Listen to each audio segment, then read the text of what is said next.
नमस्कार दोस्तों, this is literally the meltdown of US deep state, क्योंकि एफसीआरए के अंदर रिसेंटली चेंजेस प्रपोज किए गए, जिसके बाद यूएस के अंदर दोनों ही पार्टी, चाहे वो डेमोक्रेट हो चाहे वो रिपब्लिकन हो, इस एफसीआरए के अमेंडमेंट के लिए कंसर्न शो कर रही है। यानी कि इंडिया में फॉरेन कंट्रीब्यूशन और डोनेशन को लेके भारत की नेशनल सिक्योरिटी के पॉइंट ऑफ व्यू को ध्यान में रखते हुए कुछ चेंजेस किए जा रहे हैं, पर उससे जल अमेरिका की रही है। ऐसा क्यों हो रहा है, इसे मैं शुभेंद्र सिंह चौहान डिटेल में आप लोगों के साथ में चर्चा करूंगा। साथ में बात करेंगे अमेरिका के डीप स्टेट के बारे में, हर एक चीज को डिटेल में चर्चा करेंगे। बट उसके पहले, अगर आपको यूपीएससी सीएससी की तैयारी करना है, इंडिया के टॉप एजुकेटर से पढ़ना है अनअकैडमी के ऊपर, तो आप लोगों के पास में अच्छा मौका है। इंडिया के टॉप एजुकेटर्स आप लोगों को कम यूपीएससी सीएससी की तैयारी कराएंगे। Study material, one on mentorship, test series, ये सब कुछ आपको मिलेगा मार्केट के सबसे कम रेट के अंदर। आपको यूज करना है कोड SRC10, जिसके बाद अनअकैडमी के सब्सक्रिप्शन के ऊपर आपको हाईएस्ट डिस्काउंट जो है वो अवेलेबल हो जाएंगे। साथ में आपको डबल वैलिडिटी भी अनअकैडमी के सब्सक्रिप्शन के ऊपर मिलेगी। चलिए दोस्तों, अब समझने का प्रयास करते हैं यहाँ पे क्या हुआ है। देखो, भारत के अंदर जो एनजीओ है ना, नॉन गवर्नमेंट ऑर्गेनाइजेशन, ये एक बहुत बड़ा मार्केट है और इन एनजीओ को फॉरेन से भी कई सारी फंडिंग मिलती है। इंडिया के अंदर 16,000 से ज़्यादा एक्टिव रजिस्टर एनजीओ हैं जिनको फॉरेन फंडिंग मिलती है, और ये फॉरेन फंडिंग लगभग 22,000 करोड़ की है। It is not a small number, this is a very very big number. Even ये नंबर कई सारे छोटे मोटे देशों की जीडीपी के बराबर हैं, जितना कंट्रीब्यूशन इंडिया के अंदर आता है। अब ये जो फॉरेन कंट्रीब्यूशन आता है ना, ये इंडिया की सिक्योरिटी के ऊपर एक थ्रेट भी हो सकता है, क्योंकि इन एनजीओ को जो फंड किया जा रहा है, ये कई बार एंटी इंडिया एक्टिविटी के लिए भी किया जा सकता है।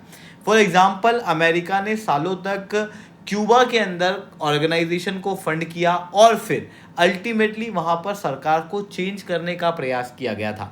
अमेरिका ने रशिया के अंदर भी इसी तरीके से ऑर्गेनाइजेशंस को फंड किया ताकि वहाँ पर गवर्नमेंट को टॉपल किया जा सके। अमेरिका इस तरीके से फंडिंग का प्रयोग करके दूसरे देशों के अंदर गवर्नमेंट को टॉपल करने के लिए, पॉलिटिक्स को इम्पैक्ट करने के लिए और इवन पॉलिटिक्स को चेंज करने के लिए, अपने फेवर के अंदर पॉलिसीज को बनवाने के लिए इन फंडिंग का यूज़ करती है। Not just in America but including Pakistan as well.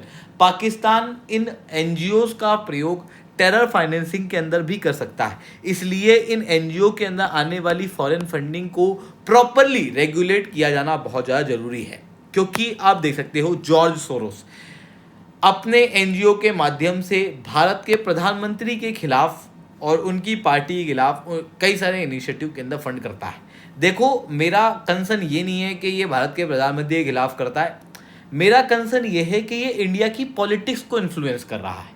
India के अंदर कोई लोकल लोग होते हैं जो इस तरीके से फंडिंग लॉबिंग करते हैं, तो एक बार को कंसीडरेबल होता भी सही, बट आप एक बार समझो कि फॉरेन की ऑर्गेनाइजेशन इंडिया के अंदर पॉलिटिक्स को इन्फ्लुएंस कर रही है। इवन अगर ये भारत के प्राइम मिनिस्टर के फेवर में भी फंडिंग करता तो भी वो गलत था, क्योंकि वो अपोजिशन के खिलाफ पॉलिटिक्स को और पॉलिसीज को इन्फ्लुएंस कर रही है। और जॉर्ज सोरोस इंडियन नहीं है, ही इज फॉरेन नेशनल। इस तरीके से इंडिया के अंदर किसी भी प्रकार की पॉलिटिक्स को इन्फ्लुएंस करने का प्रयास इंडिया की लॉन्ग टर्म सिक्योरिटी और सॉवरेनिटी के ऊपर एक बड़ा खतरा हो सकता है। इवन इंटेलिजेंस ब्यूरो ने भी 2014 के अंदर अपनी रिपोर्ट के अंदर कहा था कि एनजीओ के अंदर आने वाली फॉरेन फंडिंग इंडिया के डेवलपमेंट को रेस्ट्रिक्ट करती है। ऐसी कंडीशन के अंदर बहुत ज़्यादा जरूरी है इन एनजीओ को कंट्रोल करना, इनकी फॉरेन फंडिंग को रेगुलेट करना, और इसके लिए 2010 के अंदर फॉरेन कंट्रीब्यूशन रेगुलेशन एक्ट लेके आया गया था, जो कि एनजीओ की फंडिंग को इजीली केवल रेगुलेट करता था। बाद में फिर कंपैशन इंटरनेशनल, जो कि इंडिया के अंदर ऑपरेट करती थी, इसके ऊपर ताला लगाया गया सरकार के द्वारा, क्योंकि फंडिंग के अंदर एनोमलीज देखने को मिली। हालांकि इसकी वजह से 1,45,000 चिल्ड्रंस का नुकसान भी हुआ, बट ये इंडिया की सिक्योरिटी के पर्सपेक्टिव से इंपॉर्टेंट था। उसके बाद फिर एफसीआरए के अंदर अमेंडमेंट किए गए और कहा गया कि फॉरेन की सारी फंडिंग न्यू दिल्ली के अंदर एसबीआई वाले बैंक ब्रांच से ही आना चाहिए।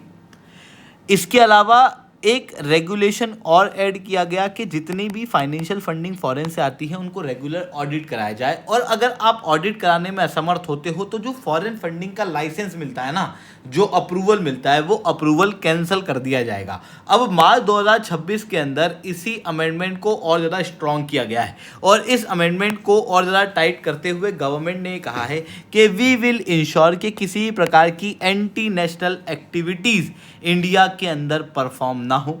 इंटरनेशनल लेवल की जितनी भी फंडिंग्स हैं ये ट्रांसपेरेंट रूप से इंडिया के अंदर आए और एनजीओ इन फंडिंग का यूज़ करने में अकाउंटेबल रहे। और इसके लिए इन्होंने डीम्ड सिसेशन का कॉन्सेप्ट ऐड किया है। अगर फॉरेन कंट्रीब्यूशन रेगुलेशन एक्ट के अंदर आप समय पे रजिस्टर नहीं कराते या फिर इसको रिन्यू नहीं कराते या फिर आप प्रॉपर ऑडिट नहीं कराते एक समय के अंदर जो समय निर्धारित किया गया है, तो उस केस के अंदर आपकी फॉरेन से आने वाली जितनी फंडिंग है वो रोक दी जाएगी। This is deemed cessation. Not just this, यहाँ पर यह भी कहा गया कि जितनी भी प्रॉपर्टीज असेट्स मैनेज की जा रही हैं उस एनजीओ के द्वारा, तो उस एनजीओ को यहाँ पर उस एनजीओ के रजिस्ट्रेशन को ऑटोमेटिकली बंद करके उसकी प्रॉपर्टी को सेंट्रल गवर्नमेंट अपने फंड के अंदर ऐड कर लेगा। और जो यहाँ पर पेनल्टीज और इन्फोर्समेंट का टाइम पीरियड है उसको भी 5 साल से कम करके 1 साल कर दिया गया। यानी कि लगभग आप देख सकते हो कि अगर इरेगुलर फंडिंग हुई तो उस केस के अंदर इमीडिएटली एनजीओ काम नहीं कर सकते, उनके पूरे काम को रोक दिया जाएगा। अब आप सब जानते हो कि इसकी वजह से अमेरिका, पाकिस्तान जैसे देशों को दिक्कत होनी है। क्यों होगी? क्योंकि बात बहुत स्वाभाविक है कि इनके द्वारा जो इरेगुलर फंडिंग की जाती है एंड इंडिया एक्टिविटी को वो रुक जाएंगे और इसी वजह से यहाँ पर अमेरिका कंसर्न शो कर रहा है। बट यहाँ पर एक और मेजर कंसर्न इस एक्ट को लेके भी है। बेसिकली राइट टू प्रॉपर्टी एक अधिकार है लोगों का। हालांकि अब फंडामेंटल राइट नहीं बचा but it is still a right जो कि कॉन्स्टिट्यूशनली गिवन है। और ऐसी कंडीशन के अंदर अगर प्रॉपर्टी छीन के उसको सेंट्रल गवर्नमेंट ले लेती है तो ये राइट टू प्रॉपर्टी का क्लियर वायलेशन है। तो ये एक कंसर्न यहाँ पर देखने को मिलता है जो कि एक वैलिड कंसर्न है। इंडिया के अंदर कांग्रेस लीडर मनीष तिवारी के द्वारा इसे रेज किया गया है। अदरवाइज इंडिया की नेशनल सिक्योरिटी के पर्सपेक्टिव से एनजीओ को कंट्रोल और रेगुलेट किया जाना आवश्यक है। हालांकि ये पूरी तरीके से गवर्नमेंट के कंट्रोल में नहीं होनी चाहिए क्योंकि नॉन गवर्नमेंट ऑर्गेनाइजेशन का रोल ही यही है कि वो गवर्नमेंट के अलावा काम करे। गवर्नमेंट को अकाउंटेबल ठहराने के अंदर भी एनजीओ काम करती हैं। तो ऐसी कंडीशन में एनजीओ पूरी तरीके से गवर्नमेंट के फेवर में आके काम भी नहीं करनी चाहिए, बट हाँ उनके द्वारा एंटी इंडिया एक्टिविटीज़ प्रमोट नहीं होनी चाहिए। So there is a very thin line between regulation and over regulation जो कि यहाँ पर इंश्योर करना जरूरी है। आई होप ये सारी बातें आप लोगों को समझ में आई होंगी। लेक्चर अच्छा लगा हो तो लाइक करना, लेक्चर बहुत अच्छा लगा हो नीचे ऐसा 10 कमेंट करना। यूपीएससी सीएससी की तैयारी करना है, इंडिया के टॉप एजुकेटर से पढ़ना है तो आप अनअकैडमी के ऊपर जुड़ सकते हो जहां पर आपको कंप्रेहेंसिव यूपीएससी सीएससी की तैयारी हमारे टॉप एजुकेटर्स के द्वारा कराई जाएगी। आज के लिए इतना ही दोस्तों, that's all from my side. जय हिंद, जय भारत।